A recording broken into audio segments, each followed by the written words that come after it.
Hello everyone, welcome to Mahaguru IAS. I hope you all are doing well.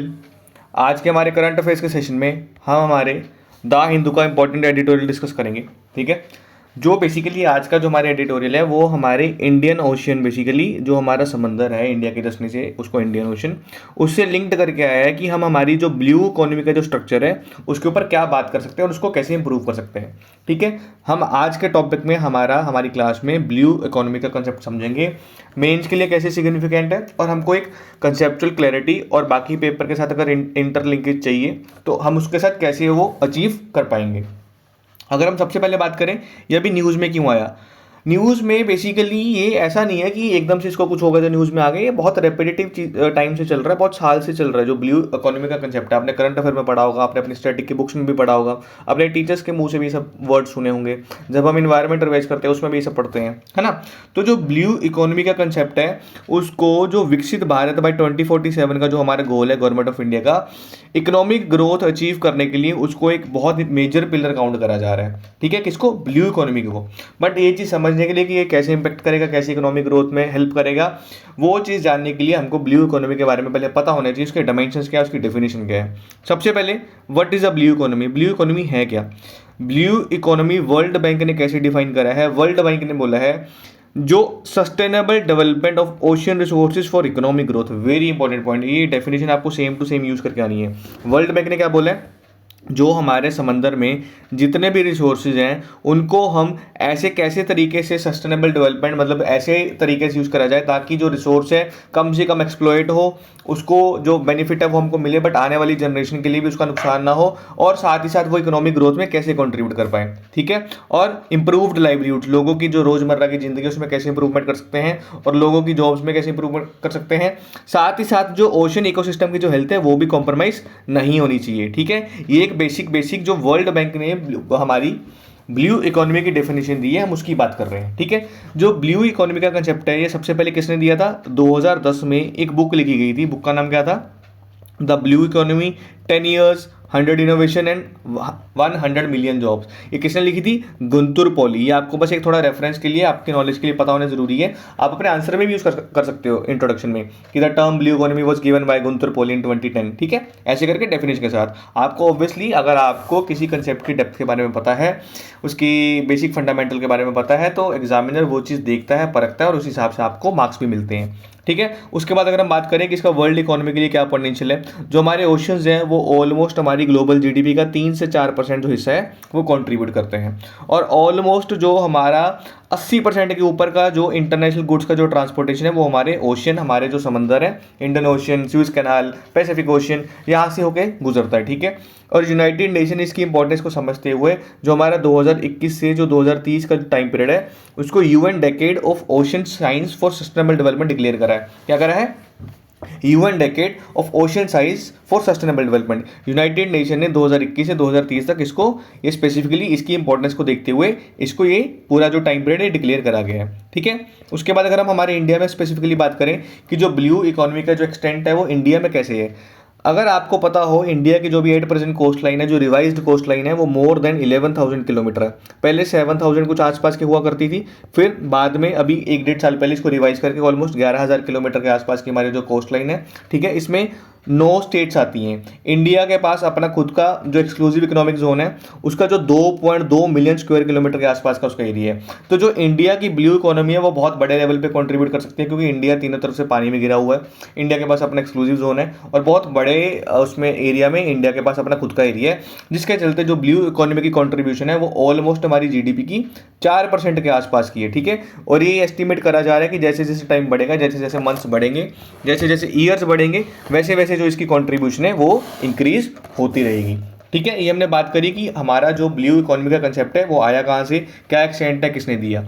अगर हम बात करें जो हमारा सबसे इंपॉर्टेंट चीज़ है कि अगर हमने ब्लू इकोनॉमी की बात कर ली है हमारे भारत देश के लिए, वो कैसे इतनी इंपॉर्टेंट हो जाती है, कैसे उसकी क्या सिग्निफिकेंस है हमारे लिए, उसका क्या जानना जरूरी हो जाता है। सबसे पहले तो ओशनिक रिसोर्सेज, जो समंदर में रिसोर्सेज मिलते हैं वो अनमैचेबल रिसोर्सेज हैं। ऑलराइट, सबसे पहले अगर हम फिशरीज की बात करें, जो हमारे इंडिया की जो मरीन फिशरीज हैं वो हमारे इंडिया के जो एग्रीकल्चर अलाइड एक्सपोर्ट्स हैं, जो एग्रीकल्चर से जुड़े हुए एक्सपोर्ट्स हैं, उसमें जो मरीन फिशरीज है वो भी एक सेक्टर आता है। ठीक है, और इंडिया का जो उसका मेजर पोर्शन है इस पूरे हिस्से का वो मरीन फिशरी से आता है।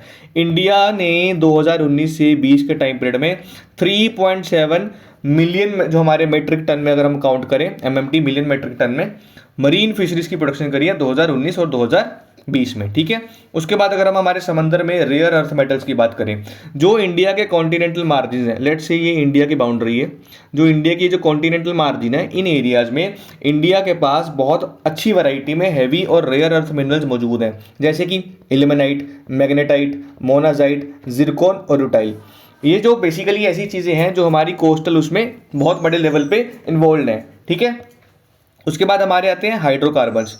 हाइड्रोकार्बन्स में बेसिकली क्या होता है कि जो हमारे ओशनिक सी बेड्स हैं, हमारे जो समंदर के नीचे जो बने हुए जो एरिया है, वहाँ पे हाइड्रोकार्बन्स लोकेटेड होते हैं, वहाँ पे हाइड्रोकार्बन की प्रेजेंस देखी जाती है। इंडिया के पास ऑलमोस्ट 26 सेडिमेंट्री बेसिन हैं जहाँ पे ऐसी चीज़ें देखी जा रही हैं, जिसका टोटल जो एरिया है वो 3.4 मिलियन स्क्वायर किलोमीटर के आसपास का है। ठीक है, देखो ऐसा है कि ये जो टॉपिक है ना, ये काफ़ी न्यू टॉपिक है हमारे सिलेबस के लिए भी और हमारे कई बच्चों के लिए भी, क्योंकि ऐसी टर्म्स बेसिकली ये कंटेम्परेरी टर्म्स है। आपको ज़्यादातर स्टैटिक बुक्स में इसको ज़्यादा जिक्र देखने को मिलता नहीं है, तो थोड़ा सा टाइम लगेगा इस चीज़ को समझने के लिए, बट सिलेबस के लिए रेलिवेंट हो जाता है। सर्कुलर इकोनॉमी का कंसेप्ट हुआ, ब्लू इकोनॉमी का कंसेप्ट हुआ, ये आने वाली टाइम के हमारे ऐसी इवॉल्विंग चीज़ें हैं जिसके प्रति हमको हमारा जो नॉलेज है वो होनी चाहिए। ठीक है, उसके बाद अगर हम बात करें हमारे समंदर में और कौन से रिसोर्सेज हैं, renewable energy, very important point. Renewable energy offshore regions में प्रैक्टिस करी जाती है, उसका बहुत बड़ा पोटेंशियल है, बहुत बड़ा स्कोप है। कैसे, मान लो ये इंडिया है, ऑफशोर मान लो कि यहाँ पे कोई ऐसी चीज़ है, हमने ऐसे विंड मिल लोकेट कर दी है, ये जो एरिया यहाँ पे हवा तेज चलती है, तो विंड ऑटोमेटिकली जो विंड मिल है वहाँ पे इलेक्ट्रिसिटी जनरेट करेगी। इसके चलते इंडिया के पास जो रिन्यूएबल एनर्जी का जो पोटेंशियल है वो बहुत ज़्यादा है। इंडिया वेव्स की एनर्जी को यूज़ कर सकता है, ओशन करंट की एनर्जी को यूज़ करके इलेक्ट्रिसिटी बनाई जा सकती है, थर्मल एनर्जी हम यूज़ कर सकते हैं। ठीक है, ये चीज़ें आपको पता होनी चाहिए कि जो हमारी ब्लू इकोनॉमी है वो हर मल्टी डायमेंशंस में हमको कैसे हेल्प कर रही है और कैसे हमको इसके साथ आगे बढ़ना है। उसके बाद ports, shipping and marine tourism, very important. ठीक है, सबसे पहले पोर्ट लेड डेवलपमेंट, जहाँ पे पोर्ट स्टेब्लिश होंगे वहाँ पे ऑटोमेटिकली जो हमारी इंप्लॉयमेंट है वो बढ़ेगी, इकोनॉमिक ग्रोथ होगी। India port lead development models के ऊपर ही काम कर रहा है, जहाँ पे इंडिया का क्या टारगेट है कि हमको हमारी जो पोर्ट्स की आपस में कनेक्टिविटी है उसको इंक्रीज करना है। इंडिया में आसपास ऑलमोस्ट अभी एट प्रेजेंट 200 पोर्ट्स के आसपास है, जिसमें से हमारे जो 12 मेजर पोर्ट्स हैं और जो रिसेंट अमेंडमेंट है जो हमारी वाधवन पोर्ट वाली वो 13th मेजर पोर्ट है, और हमारे पास बाकी के जितने भी पोर्ट्स हैं वो सारे माइनर पोर्ट्स हैं। और इंडिया ने ऑलमोस्ट फाइनेंशियल ईयर 2021-22 में 541 मिलियन टन्स के आसपास का जो ट्रेड है इंटरपोर्ट की अगर हम बात करें यहाँ से कंडक्ट करा था। ठीक है, उसके बाद shipping and marine transport. Shipping मतलब जब सामान इधर से उधर भिजवाते हैं, और जो मैरीटाइम जो बेसिकली जो ट्रांसपोर्ट है या टूरिज्म का कंसेप्ट है। ठीक है, इंडिया के पास लार्जेस्ट मर्चेंट शिपिंग फ्लीट है जो सिर्फ ट्रेड के लिए काम करती है। ठीक है, अगर हम डेवलपिंग कंट्रीज की बात करें, ऑलमोस्ट जो 95% जो पार्ट है हमारी कंट्री का ट्रेड का, जो हम वॉल्यूम के हिसाब से बात करें, और 68% बाय वैल्यू वो हमारे समंदर के रास्ते से मैरीटाइम ट्रांसपोर्ट के रूट के थ्रू से हम उसको ट्रेड करते हैं। चाहे वो पर्शियन एरियाज में भिजवाना है, चाहे वो रशिया भिजवाना है, चाहे वो यूरोपियन कंट्रीज में भिजवाना है, तो ऑलमोस्ट जो 95% ट्रेड है हमारी वॉल्यूम के हिसाब से, 68% ट्रेड है जो वैल्यू के हिसाब से, वो हमारी मैरीटाइम ट्रांसपोर्ट के थ्रू मूव होता है। ठीक है, उसके बाद कोस्टल टूरिज्म। कोस्टल टूरिज्म में बेसिकली आपने देखा होगा जो गोवा है, केरल है, उसके बाद हमारा तमिलनाडु है, महाराष्ट्र है, यहाँ की बीचेस यहाँ बहुत फेमस है। यहाँ के जो रिजॉर्ट्स हैं, जो रिवर साइड रिजॉर्ट्स है, जो ओशन साइड रिजॉर्ट्स है, वो बहुत फेमस है, जिसके चलते जो कोस्टल टूरिज्म यहाँ पे बूस्ट देखने को मिलता है, जिसके वजह से जो इंडिया का टूरिज्म सेक्टर वो आगे इंप्रूव हो रहा है और वहाँ के लोगों को लाइवलीहुड में अच्छी क्रिएशन में अच्छी चीज़ें देखने को मिल रही है। उसके बाद ओशन साइंस एंड सर्विसेज। जब समंदर की हम बात करते हैं तो समंदर कौन सी हमको सर्विसेज प्रोवाइड कर रहा है। सबसे पहले अगर हम ऑब्जर्वेशन डाटा और इन्फॉर्मेशन सर्विसेज की बात करें, ठीक है, हमारी जो इन्फॉर्मेशन अभी तक मिनिस्ट्री ऑफ अर्थ साइंसेज ने कलेक्ट करी है, उसने क्या बोला है कि कोई मरीन फिशरी एडवाइजरी कर जारी करनी है, कोई ओशन स्टेट फोरकास्ट की आने वाले टाइम में समंदर में क्या होने वाला है वो जारी करना है, सुनामी या स्टॉर्म आने वाला है कि ऐसा तूफान आने वाला है उसकी अर्ली वार्निंग्स, सी लेवल राइज होगा, अगर मान लो तेल कहीं पे ऑयल स्पिल हो गया, ऐसी चीज़ों को बेसिकली ओशन बहुत अच्छे से प्रेडिक्ट कर सकता है अगर हम ब्लू इकोनॉमी को सही से यूटिलाइज करते हैं उस पर इन्वेस्टमेंट करते हुए, तो जो हज़ारों और लाखों लोगों की ज़िंदगी है और जो हज़ारों और लाखों लोगों की जो एम्प्लॉयमेंट है, लाइवलीहुड है, उसको बचाया जा सकता है। ठीक है, ये बेसिकली हमने ओशन सर्विसेज की बात करी है। ये ओवरऑल हम किसकी चीज़ की बात कर रहे हैं, ब्लू इकोनॉमी के बारे में। ठीक है, उसके बाद एम्प्लॉयमेंट अपॉर्चुनिटीज़, बहुत ऑब्वियस सा पॉइंट है, मैंने आपको पहले भी बताया, जहाँ पे नई कोई चीज़ चलेगी वहाँ पे एम्प्लॉयमेंट का जो अवसर है, नौकरी मिलेगी ही मिलेगी। जो ब्लू इकोनॉमी है एक ऐसा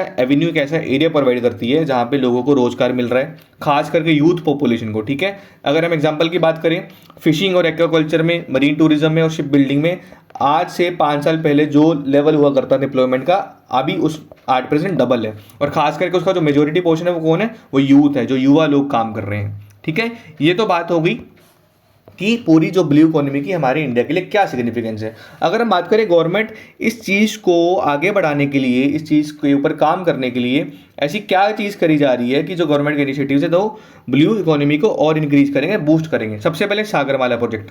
सागरमाला प्रोजेक्ट भारत गवर्नमेंट का, गवर्नमेंट ऑफ इंडिया का एक फ्लैगशिप स्कीम है, फ्लैगशिप प्रोजेक्ट है जो इंडिया को वर्ल्ड वाइड लेवल पर रिप्रेजेंट करता है। सागरमाला प्रोजेक्ट का एम था कि हम होलिस्टिक लेवल पे, एक बड़े लेवल पे जितने भी हमारे पोर्ट्स हैं उनके इंफ्रास्ट्रक्चर डेवलपमेंट के ऊपर काम करेंगे।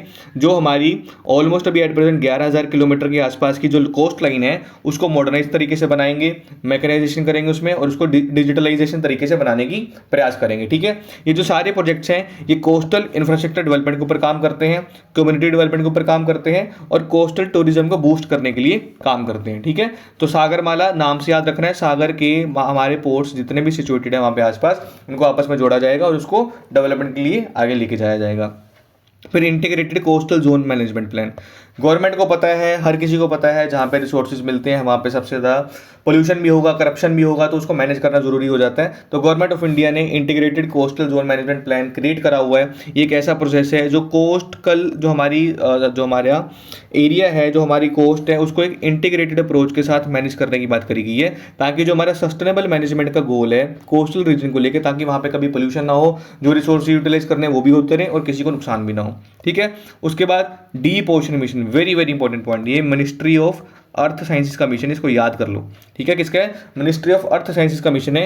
ये इंडिया का एक ऐसा प्रोग्राम है जो ओशन को समंदर तल तक जाते जाते नीचे तक जाएंगे, हम एक्सप्लोर करेंगे कि आखिरकार ओशन में और कौन सी चीज़ें हम पा सकते हैं और उसको प्रोटेक्ट करा जा सकता है। ठीक है, फिर लास्ट में हमारे पास एक ओ स्मार्ट करके प्रोग्राम है, स्कीम है। ये स्कीम में बेसिकली टोटल 16 सब प्रोजेक्ट्स दिए गए थे जो कि ओशन डेवलपमेंट एक्टिविटीज को मॉनिटर करते हैं, जैसे कि सर्विसेज, टेक्नोलॉजी, रिसोर्सेज, ऑब्जर्वेशन और साइंस के जितने भी एस्पेक्ट्स हैं वो ओवरऑल होलिस्टिक डेवलपमेंट में कवर हो रहे हैं। तो आपके पास ये 3 या 4 पॉइंट या 5 पॉइंट जो मैंने आपको बताए एग्जांपल के साथ, अपने आंसर्स में रेडी होने चाहिए कि गवर्नमेंट इस चीज़ को बूस्ट करने के लिए कौन से इनिशिएटिव ले रही है। ठीक है, मैंने यहाँ पे आपको एक इमेज भी प्रोवाइड करी है, ये वर्ल्ड बैंक की ही वेबसाइट से ली गई इमेज है जो ब्लू इकोनॉमी के बारे में जिक्र करती है। ब्लू इकोनॉमी क्या है, मैंने आपको बता दिया, ओशन रिसोर्सेज को सस्टेनेबल तरीके से यूज करना है ताकि वो जॉब्स क्रिएट कर पाए, लाइवलीहुड्स को बूस्ट कर पाए और इकोसिस्टम की हेल्थ है वो मेंटेन रहे। ठीक है, इसमें renewable energy, tourism, climate change, fisheries, waste management और मैरीटाइम ट्रांसपोर्ट, ऐसी जितनी चीज़ें हैं वो सारी इसमें आती हैं। ठीक है, ये आपको याद रखना है कि ब्लू इकोनॉमी आपस में एक इंटरलिंक्ड चीज़ है। ये हमने अच्छी बातें कर ली, सिग्निफिकेंस क्या है, गवर्नमेंट कैसे इसके साथ आगे बढ़ रही है, बट प्रॉब्लम भी है कुछ इसके साथ, लिमिटेशन है, चैलेंजेस है जो भी इंडिया में एट प्रेजेंट फेस करने पड़ रहे हैं। सबसे पहले ओवर फिशिंग। ओवर फिशिंग मतलब मान लो एक एरिया की फिशिंग कैपेसिटी 100 टन है, मान लो 100 टन वहाँ पे फिशिंग करी जा सकती है, बट वहाँ पे अगर 200 टन फिशिंग करने की कोशिश करी जाएगी तो नीचे समंदर तल के जितने भी रिसोर्स है वो सारे एक्सप्लॉइट होंगे और वो खराब होंगे और जो मरीन लाइफ है वो बिल्कुल डिस्ट्रॉय हो जाएगी। तो ये जो चैलेंज है इंडिया को बहुत बड़े लेवल पर फेस करना पड़ रहा है। फिश के जो स्टॉक्स है वो खत्म हो रहे हैं क्योंकि जो मरीन इकोसिस्टम है वो खराब हो रहा है। इसके अगर हम एग्जाम्पल की बात करें, जो हमारे फिशरी रिसोर्सेज थे, जो हमारा पाल्क बे एरिया है जो कि तमिलनाडु और श्रीलंका के नीचे वाला एरिया है जो इनके आपस में जोड़ता है, वहां पे बॉटम ट्रॉलिंग के चलते उन्होंने, मछुआरों ने क्या करा होता है, जाल बिछाए होते हैं मछली पकड़ने के लिए। इसके चलते जो पुरानी खराब चीजें होती हैं, जो पोल्यूशन, जो हमारे ओशंस को पोल्यूट कर रही हैं, वो वहीं पे इकट्ठी हो जाती हैं और जो ओवरऑल जो हमारी मैरीटाइम इकोसिस्टम की हेल्थ है वो बिल्कुल डिग्रेड होने शुरू हो जाती है। ठीक है, उसके बाद मरीन पोल्यूशन हर जगह आपको देखने को मिलेगा, चाहे वो एयर है, चाहे वो वाटर है, चाहे वो नॉइज है, मरीन तक भी हम पहुंच गए हैं।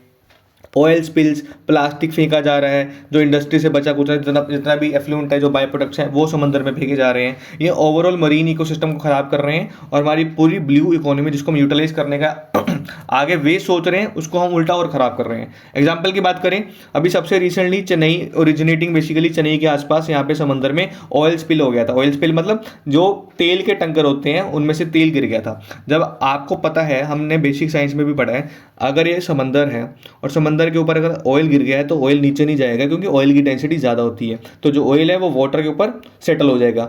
जब वाटर के ऊपर सेटल हो गया बट नीचे तो पशु पक्षी रह रहे हैं, मतलब सॉरी जो हमारी फिशेज रह रहे हैं, उनको जब ऑक्सीजन नहीं मिलेगी, उनको सनलाइट नहीं मिलेगी, तो जो नीचे का जो सारा पूरा इकोसिस्टम है वो पूरा कोलैप्स कर जाएगा। ठीक है, ऑयल स्पिल इतना छोटा इवेंट नहीं है, ओवरऑल मरीन इकोसिस्टम को बहुत नुकसान पहुंचाता है। उसके बाद हमारे पास इतना अच्छा बड़े लेवल का इंफ्रास्ट्रक्चर एट प्रेजेंट नहीं है, हमारे पास पोर्ट्स में कमी है, एयरपोर्ट्स की कनेक्टिविटी में प्रॉब्लम है, रोड कनेक्टिविटी में प्रॉब्लम है, जिसके चलते अगर हम चाहे भी, अगर हम इकोनॉमिक एक्टिविटीज़ को एक्सपैंड करना चाहे उसमें भी प्रॉब्लम हो रही है। ठीक है, उसके बाद पायरेसी एंड इंटरनेशनल कॉन्फ्लिक्ट्स की जो समुद्री डाकू होते हैं बेसिकली वो लूट लेते हैं जहाज़ों को, जो इंटरनेशनल लेवल पे जो आपस में देशों में वाद विवाद चल रहे हैं कि हम हमारे समुद्र के एरिया क्लोज कर देंगे, किसी शिप ने किसी शिप पे अटैक कर दिया। तो अभी रिसेंटली रेड सी में यूएसए, ईरान और जितनी कंट्रीज़ है ये एक कन्फ्लिक्ट में इन्वॉल्व थी, पूरे ट्रांसपोर्टेशन रूट को बहुत इम्पैक्ट पड़ा। ठीक है, और जो इंडिया की शिपिंग इंडस्ट्री थी उसको भी बहुत नुकसान झेलना पड़ा।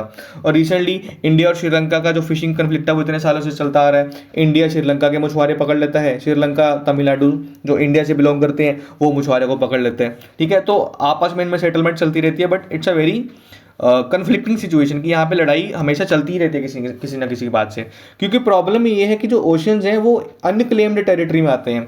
अभी रिसेंटली यूनाइटेड नेशंस में हाई सीज ट्रीटी साइन करी गई है। ठीक है, हाई सीज ट्रीटी में बेसिकली क्या करा है, मान लो ये इंडिया है, ये साउथ ईस्ट एशिया है, ये यूएसए है, इनका जो कोस्टल वाटर जो एक्सक्लूसिव इकोनॉमिक जोन है वो तो बिल्कुल यहाँ तक लिमिटेड है उनकी कोस्टल टेरिटरी के पास, है ना। जो बाकी का समंदर का एरिया जहाँ पे किसी का कंट्रोल नहीं है उसको कौन कंट्रोल करेगा। ये बेसिक एक ह्यूमन साइकोलॉजी है जिसके ऊपर कोई कंट्रोल नहीं कर पा रहा, उसको हर कोई कंट्रोल करना चाह रहा है, तो वहाँ पे लड़ाई होती ही होती है। ठीक है, तो इस चीज़ को रोकने के लिए कंट्रीज ये चीज़ अभी प्रॉब्लम फेस कर रहे हैं। फिर क्लाइमेट चेंज हम इग्नोर नहीं कर सकते हैं। सी लेवल्स जो हमारे समुद्र तल के जो लेवल है वो पानी का लेवल है वो इंक्रीज हो रहा है। जो इंडियन ओशन डायपोल का जो नेगेटिव इफेक्ट है जिसके चलते साइक्लोन्स ज़्यादा आ रहे हैं और जो हमारी कोस्टल कम्युनिटीज़ है उनको नुकसान फेस करना पड़ रहा है। ठीक है, ये हमने बात करी कि कौन से चैलेंजेस हैं जो अभी एट प्रेजेंट ब्लू इकोनॉमी को आगे बूस्ट करने के लिए, बट अभी एट प्रेजेंट हम फेस कर रहे हैं। ठीक है, बट द पॉइंट इज अगर हमको प्रॉब्लम पता है तो हमको सोल्यूशन के साथ भी रेडी रहना चाहिए, तभी हम एक अच्छे स्टूडेंट की तरह, अच्छे एस्पिरेंट की तरह कोई अच्छी चीज़ आगे प्रोसीड कर सकते हैं, उसको आगे सोल्यूशन की बात कर सकते हैं। अगर हम बात करें इस पूरे चीज़ का पूरा वे फॉरवर्ड क्या आगे कैसे प्रोसीड करना चाहिए, सबसे पहले तो ब्लू ओशन स्ट्रेटेजी के ऊपर काम करने की जरूरत है। जो इंडिया की ब्लू ओशन स्ट्रेटेजी है उसको 3 पिलर्स के ऊपर बनी हुई है। वो स्टीवर्डशिप ऑफ द कॉमन्स की जो सबका है वो सबका रहेगा, आप उस पर कब्जा नहीं कर सकते। रेजिलियंस, अगर लंबा चलना है तो तरीके से चलना पड़ेगा। इंक्लूसिव ग्रोथ, आप अकेले आगे नहीं बढ़ सकते हो, आपको जितनी भी लोकल कम्युनिटीज़ है उसको साथ लेके चलना पड़ेगा, वरना बाद में डिस्प्यूट्स होंगे और जो बेनिफिट शेयरिंग में प्रॉब्लम होगी और जो हमारी स्ट्रेटेजी थी ब्लू ओशन को इंक्लूसिव ग्रोथ पे लेके जाने के लिए वो कभी भी हम अचीव नहीं कर पाएंगे। फिर स्किल डेवलपमेंट इनिशिएटिव, जो स्किल डेवलपमेंट इनिशिएटिव है उसको चलाना चाहिए, साथ ही साथ जो लोकल लोगों की जो कोस्टल एरियाज की ट्रेडिशन नॉलेज है उसको प्रिजर्व करने की कोशिश करनी चाहिए, ताकि साइंस प्लस ट्रेडिशन जो उनके पुराने रीति रिवाज है वो दोनों मिलके ब्लू इकोनॉमी के फुल पोटेंशियल को रियलाइज कर पाए और सबको समृद्धि और जो इकोनॉमिक ग्रोथ है उसका फायदा मिल सके। ठीक है, उसके बाद blue diplomacy cadre, very very important point, suggestion में वे फॉरवर्ड में आपको यूज करना है ये। हमको एक ब्लू डिप्लोमेसी कैडर स्टैब्लिश करने का ट्राई करना चाहिए, जिसके चलते हम हमारी जितनी भी पॉलिसीज हैं, जितने भी प्लेटफॉर्म्स हैं, जैसे सागर है, सागर की फुल फॉर्म क्या है, सागर की फुल फॉर्म है security and growth for all in the region, ये इंडिया की है। IORA, Indian Ocean Rim Association, BIMSTEC है, सार्क है, ये सारे इंडो पैसिफिक में भी ऑपरेट कर रहे हैं। तो सबकी अगर एनर्जीज को सिंक करा जाए, सबको साथ मिलकर अगर काम करे तो जितने भी प्रॉब्लम्स है उसको टैकल करा जा सकता है। ठीक है, उसके बाद प्रॉपर वेस्ट डिस्पोजल पॉलिसीज, अगर बेसिकली जो इंडस्ट्रियल एफ्लुएंट्स जो भी समंदर में जा रहे हैं, जो ओशन में जा रहे हैं, ऑयल स्पिल जो हो रहे हैं, उसको मैनेज करने के लिए एक बहुत बड़े लेवल पे एक रोबस्ट प्लास्टिक एलिमिनेशन स्ट्रेटेजी की जरूरत है। और जो हमारी नेशनल मरीन लिटर पॉलिसी है उसको इंप्लीमेंट करने की जरूरत है। अगर कोई भी इंसान, कोई भी इंडस्ट्री जानबूझ के समंदर में पोल्यूशन का अपना जो बचा कुचा बाय प्रोडक्ट है वो फेंक रही है तो उनके ऊपर फाइन लगाने की जरूरत है, ताकि पोल्यूशन को रोका जा सके, जो मरीन का जो समंदर का कचरा है उसको रोका जा सके और बेसिकली जो नीचे का जो इकोसिस्टम है उसको बचाया जा सके। ठीक है, उसके बाद research and funding, research and development के बिना हम कोई भी चीज़ अटेन नहीं कर सकते हैं। इसको प्रॉपर फंड्स एलोकेट करने की ज़रूरत है। ब्लू इकोनॉमी क्योंकि एक एमर्जिंग फील्ड है, हर किसी के लिए नया कंसेप्ट है, हम अभी भी एक्सपेरिमेंट कर रहे हैं कि इसको कैसे यूटिलाइज करेंगे, चाहे वो मरीन बायोलॉजी हो, चाहे वो मरीन टेक्नोलॉजी हो, चाहे वो मरीन केमिस्ट्री हो, शिपिंग हो या ओशनोग्राफी हो। यहाँ पे मल्टीपल मिनिस्ट्रीज, मल्टीपल डिपार्टमेंट्स और मल्टीपल स्टेक होल्डर्स इन्वॉल्व हैं, ठीक है। इस वजह से रिसर्च एंड फंडिंग में यहाँ पे फोकस करने की ज़रूरत है। ऑलराइट, अगर हम इस पूरे टॉपिक की कंक्लूजन की बात करें, अगर हम इस पूरे टॉपिक के निष्कर्ष की बात करें, जैसे जैसे क्लाइमेट चेंज बढ़ रहा है वैसे वैसे हीटिंग इफेक्ट बढ़ रहा है, और जो ओशंस की एसिडिफिकेशन है, जो उनका तेजाब का जो इफेक्ट है, एसिडिफिकेशन है, उनका लेवल बढ़ता जा रहा है। सी लेवल्स बढ़ रहे हैं, इलीगल फिशिंग हो रही है, जिसके चलते जो हमारी मरीन लाइफ है वो हमारी इंडिया के वाटर टेबल से ख़त्म हो रही है। इंडिया के पास अभी अपॉर्चुनिटी भी है, रिस्पॉन्सिबिलिटी भी है कि वो एक अपना जिम्मेदारी वाला जो हिस्टोरिकल लीडरशिप रोल है उसको टेकअप करे, स्टेप अप करे हमारे लेडर पे, और ये इंश्योर करें जो हमारा इंडियन ओशन है वो एक लड़ाई की नई जगह ना बने, बट एक लेबोरेटरी बने जहाँ पे हम सस्टेनेबिलिटी, इनोवेशन और रेजिलियंस के ऊपर ध्यान दें, ठीक है। ये देखो कितने अच्छे पॉइंट्स हैं यार। आप अपने कंक्लूजन में ऐसे पॉइंट्स यूज करके आओगे, कैसे पॉसिबल है कि आपका एग्जामिनर मार्क्स नहीं देगा। जस्ट एक बार दोबारा इस लाइन को पढ़ो, Indian Ocean becomes not a theatre of rivalry, कि वहाँ पे लड़ाई झगड़े का करना बने, बट एक लेबोरेटरी जैसे बने जहाँ पे सस्टेनेबिलिटी, इनोवेशन और रेजिलियंस के ऊपर ध्यान दें। Just look at the words, आपको कुछ कीवर्ड्स, कुछ लाइंस ऐसे यूज करनी ही पड़ेगी। आप हर चीज़ लास्ट मोमेंट पे अपनी तरफ से नहीं बना सकते हो।